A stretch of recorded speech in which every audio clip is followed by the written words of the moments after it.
Nanti apabila kita bertanya, sekarang kita hidup sekarang ini, ketika diciptakan langit bumi, baru di situ ada makhluk yang namanya waktu. Sebelum ada langit, ada bumi, ada waktu enggak? Ada. Ini hari apa namanya? Hari ini. Yang lewat apa namanya? Kemarin. Yang nanti yang akan datang apa namanya? Dari mana kita ngitung waktu? Itu mah bukan waktu, itu mah jam Jepang itu. Ya, satu hari berapa jam? 24. Satu minggu berapa hari? 7 hari. Kita di Jawa mah 5 hari seminggu tuh. Tahu nggak? Pon, Wage, apa lagi? Kliwon. Di Cina 12 seminggu tuh. Di Suehli di sana seminggu tuh 4 hari. Kalau kita bikin satu hari 100 jam bisa nggak? Ya bisa aja, nggak ada urusan tuh. Tergantung kesepakatan kita. Waktu ini dari mana datangnya? Nih, Allah mengatakan bahwa 1 tahun ini jumlahnya 12 bulan. Inna iddatash syuhuri 12 indallahi 12 syahran indallah. Ya kan? Yauma khalaqnas samawati wal ard. Jadi kapan adanya Januari, Februari, bulan itu Ramadan, Syawal, Dzulqa'dah, Dzulhijjah, kapan adanya?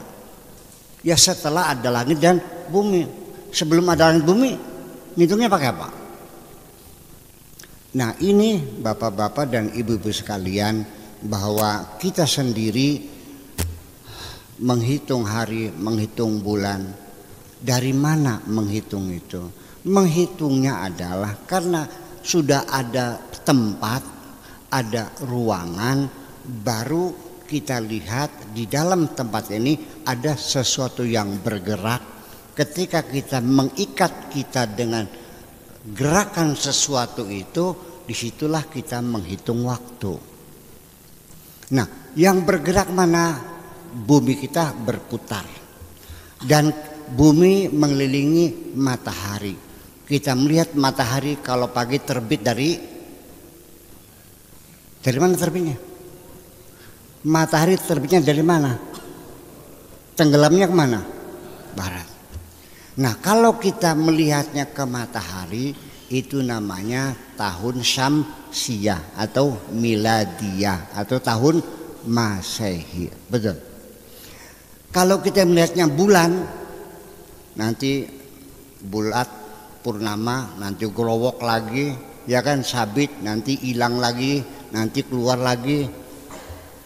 Itu namanya bulan Qamariyah. Tahu nggak ada bedanya nggak? Kalau kita ngitungnya dengan bulan Qamariyah, itu 1 bulan itu 29 atau 30 hari. Kalau ngitungnya dengan matahari itu 1 bulan 30 atau 31, maka terjadi selisihnya itu 11 hari per tahun. Jadi waktu itu ditentukan di mana kita berada dan mengukurnya dengan benda mana yang bergerak itu. Oke, sekarang saya nanya. Wal qamara qaddarnahu manazila hatta 'ada kal urjunil qadim. Bulan itu berputar,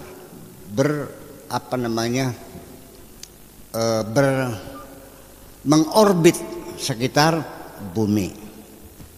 Orbit bulan itu adalah orbit sinkron, artinya dia muter tapi hanya menampakkan satu wajah, mukanya saja, belakangnya nggak pernah kelihatan. Kalau bulan purnama yang dilihat apa? Nyitowok ya. Di sini apa namanya? Bintik-bintik hitam di bulan tuh kalau purnama tuh nggak ada. Kalau kita namanya ngitowok namanya gitu. Hah? Ini anteh kita namanya. Ya, itu namanya orbit sinkron. Muternya begini.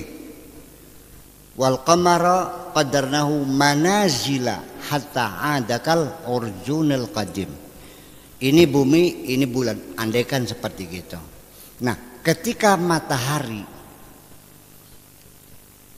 dan bulan, bumi di tengah, maka ini namanya bulan purnama.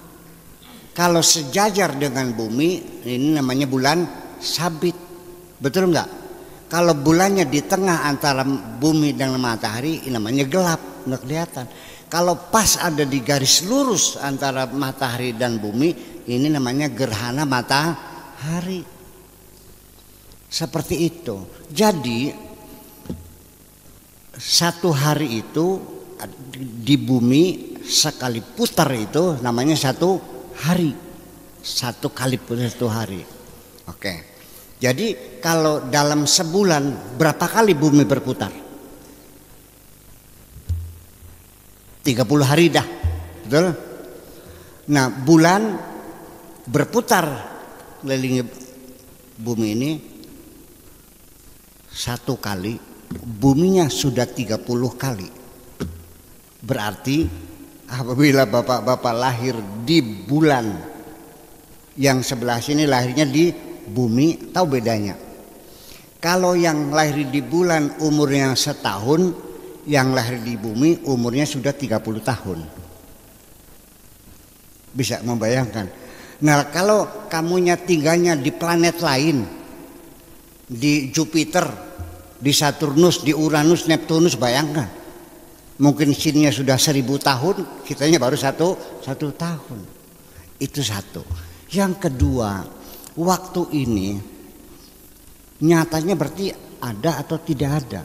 Tidak ada. Ada itu karena ada langit, ada bumi. Yauma khalaqas samawati wal ard. Sebelumnya enggak ada. Saya mau nanya, kolong di bawah amben apa namanya? Di bawah ranjang namanya apa? Kolong. Kolong ada enggak? Ada enggak kolong? Ada. Di mana adanya? Di bawah ranjang. Kalau ranjangnya dia ambil, kolongnya kemana perginya? Jadi kolong itu ada karena ada amben, ada waktu karena ada langit, ada bumi. Ketika nggak ada, udah nggak usah nunggu. Tidak adalah. Andaikan bumi tidak berputar, ada besok nggak? Itulah maknanya. Nanti kita setelah kiamat digulung, nanti Allah akan ciptakan tempat yang khusus. Tempatnya mendatar dan tidak ada benda yang bergerak, nggak ada matahari, nggak ada bulan. Dan di situ kita ditempatkan. Itulah maknanya bahwa kenapa sorga itu abadi, karena tidak ada kemarin, tidak ada besok, adanya hanya hari ini, karena tidak ada yang bergerak. Paham kira begitu? Nah, jadi artinya bagi kita, mumpung hidup di alam dunia dan kitanya sementara, ya sudahlah, jangan menyimpan dendam dan kebencian kepada siapapun. Yuk, mari kita berbagi kebahagiaan. Setiap kebahagiaan kau bagikan kepada siapapun, nanti pada saatnya pasti kapan-kapan akan kembali kebahagiaan itu kepada dirimu sendiri. Wa in ahsantum li anfusikum, untuk kita sendiri.